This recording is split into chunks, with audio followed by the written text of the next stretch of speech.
will keep my word, says the Lord, and my Father will love him, and we will come to him. Hallelujah, hallelujah, hallelujah.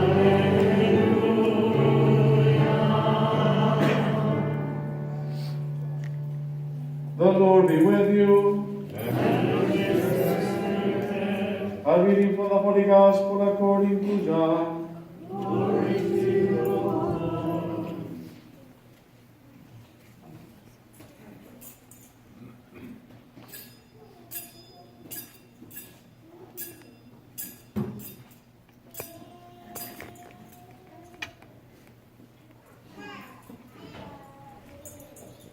Jesus said to his disciples, "As the Father loves me, so I also love you.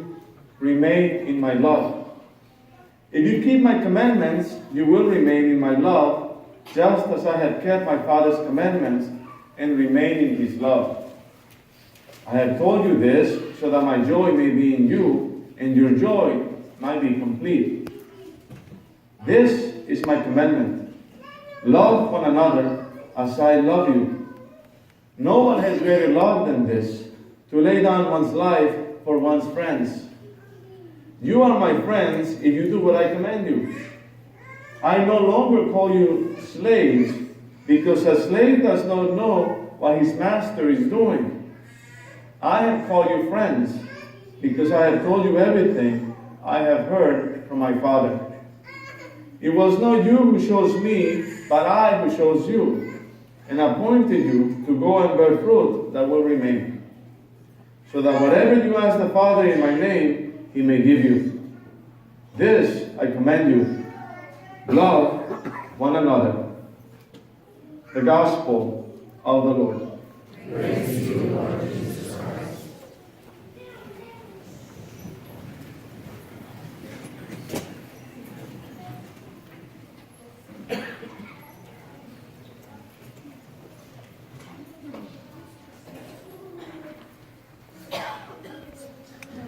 I have told you this, so that my joy may be in you, and your joy might be complete. What is this joy that Jesus is speaking about in the Gospel today? The joy to love one another as he has loved us. It is the greatest love that Jesus commanded us to have for one another, by which brings joy to the heart, satisfies the needs of the heart. Because the heart needs the love of God. Not in the abstraction, but in the concreteness of the love of God. A love that exists in this life. That's why Jesus makes the connection between the love of God and the love for one another. As he has loved us, we're to love one another. And then he uses my favorite title for Christ the Lord. You are my friends, he says. I call you friends. He takes upon himself the very title of friendship and gives him to us.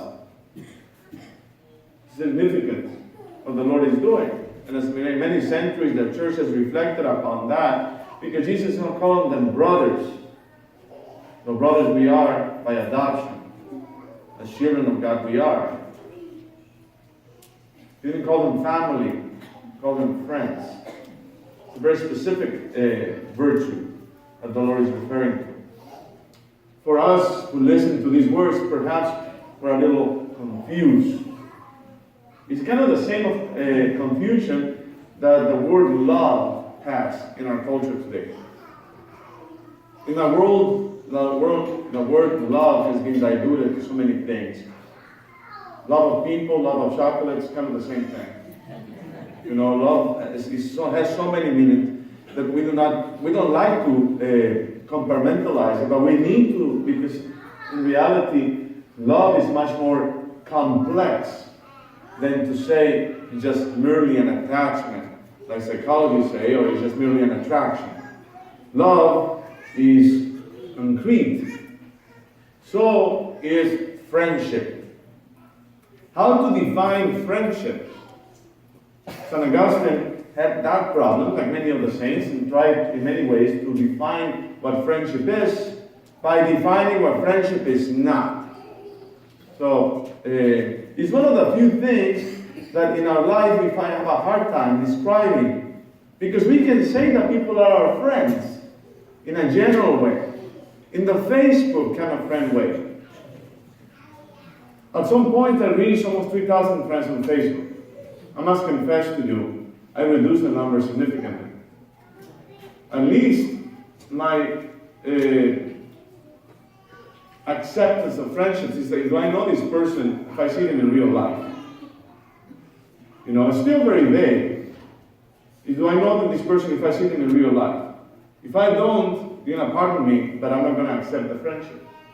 Because I think we're diluting the word friendship, and I think our young people are falling for it. Friendship is much more than just adding and disliking people or unfriending them on Facebook. It takes much more energy and strength in order to cultivate good, virtuous friendships. And we don't do that. And I think, unfortunately, Facebook and other social media have diluted the concept of friendship so much that it just has lost almost any value. Augustine, trying to refine friendship, he says, I know what time is, but if someone asks me to explain it, I no longer know what it is. See? It's like time. We know what time is, but when you tell me, how do you define time? I don't know. Same thing, in other words, it is easy to intuit what friendship is than to explain it in words. So you're going to have to forgive me, but I'll try to explain it in words. Because it is important, because this is what Jesus is teaching us. The ancients used to speak about friendship of philosophers as being one soul in two bodies. But that means it's different than marriage, because marriage, two bodies become one, in body and soul. But it's two becomes one, the sacrament of marriage. In friendship, it's different because there is no union of bodies, it's just a union of soul. So Aristotle said that it's one soul in two bodies. It can be a stronger bond than even family itself. One falls in love, but one does not fall into friendship. Friendships need the consent and the assent of the will to say yes. Family, no. We're born into a family and our brothers and sisters are given to us. That bond is very strong, by the way. It's the strongest bond because it's blood. It's blood. We're children of our parents.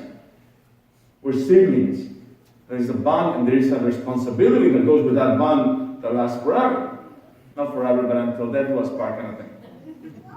So there is a union of family. So we know that family is the strongest bond. But it is different than friendship. Because we're stuck with our families. I gotta say it up front. You know, we all have our families and we're stuck with them because, you know, you have to do things with your family even if you don't want to. You know, it's part of, there's a responsibility attached to it.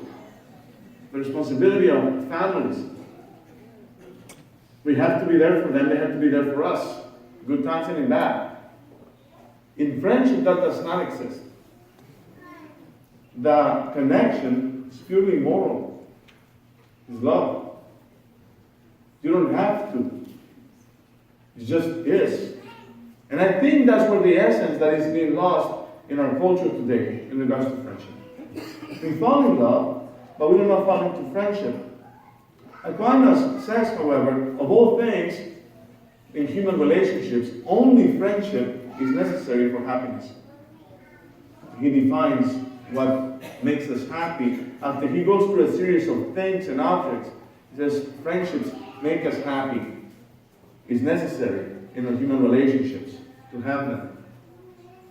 C.S. Lewis used to say that it's not a biological necessity for survival, nor for procreation.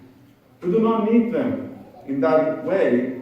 It is what C.S. Lewis called, like philosophy, like art, like the universe itself. For God did not need to create anything. There's no need there. See, and I think that's where the problem for our friendship is, and eventually we'll get to that friendship with Jesus. But I think with our problem with our friendships is they become necessary, like we don't look for a need for it. It's our friendships of utility, Aquinas will say. C.S. Lewis concurs with that. Basically, friends that are needed for something. Or you're friends with so-and-so because of this, this, and that. It may help you get a good job, may help you move stuff around the house, do your chores, may help you go shopping with you, may lend you some money. All those things are necessary because there is a usefulness to our friends. But that's not the kind of friendship that Jesus is speaking about in the gospel. It is another kind of friendship. It is one of those things, like C.S. Lewis says, friendship, which give value to survival. You don't need them, but bring something good to life in and of their own sake. For their own sake. They exist for their own sake. That's why the book of Sirach tells us what great treasures our friends are when the friendship is guided by the fear of the Lord. For the Lord, as He is, so is our neighbor. Can we be friends with everyone? Jesus had this relationship with everyone as He was moving around, and we see His social circle, and there are many levels on that circle. He had His apostles, His disciples, and the other people that He was standing to, but then in His personal circle, it was Peter, John, and James. And that special bond and the beloved that is John as being the closest friend of Jesus Himself. We say, well, he wasn't an equal opportunity giver. In truth, my brothers and sisters, practically speaking, and the same applies to us. Winston Churchill used to say, a friend of all is a friend of none. If you're friends with everyone at the same level, then you basically diluted the virtue of friendship. It's basically just acquaintances with everyone. It is often spoken that it is a desire for good in the other person that matures the relationship to a point in which one encounters the good and to help the other achieve the good and the virtue. In order to attain that, relationships need to be developed to the level of depth, a depth that cannot be given to everyone. It is the intimacy to enter into somebody else's soul and see what's moving inside that other person that actually brings the friendship to fruition.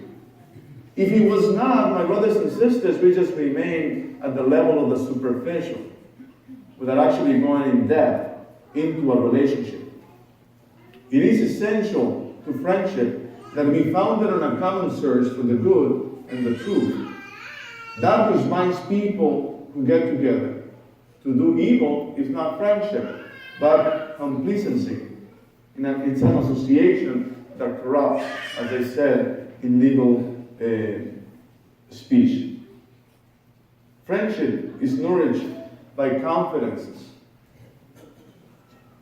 And here we see the Lord entering it deeper into that.